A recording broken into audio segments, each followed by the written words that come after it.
Patay ang 52 anyos nga lalaki nga misulay lang og panagat human na labay gikan sa gisakyang bangka diyang gihapak sa kusog nga hangin gumikan sa daot nga panahon sa Davao City.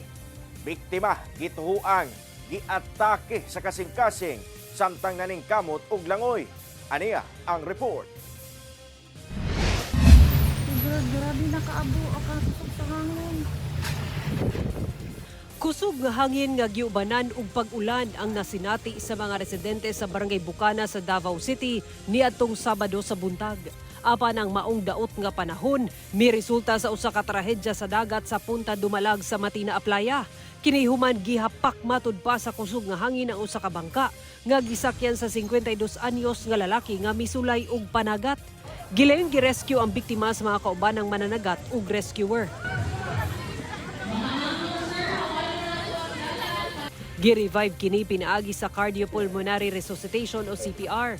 Apan nakabsan gihapon sa iyang kinabuhi ang biktima ug gideklarang dead on arrival sa ospital. Matud sa asawa sa biktima, maayo ang panahon ni adtong adlaw una nanagat ang iyang bana. Apan dihang dunay kalit kapag daot sa panahon, may desisyon kini nga muuli og gibiyaan ang iyang laing kaubanan nga kasamtangang nagarescue sab og laing mga bangka nga nadaot. Misutoy siyang uli. Paspas iyang padagan.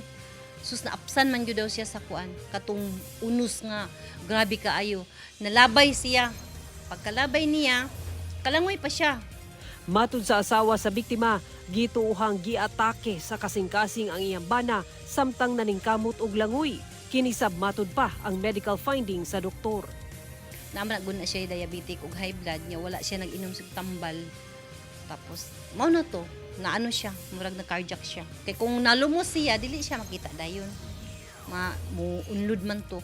Tapos pag revive sa iya, wala may tubig ni gawas sa iya. Gihaya na ang patayng lawas sa biktima sa ilang balay. Kauban si Jojo Solarte, Sara Hilomen Velasco. 1 Mindanao.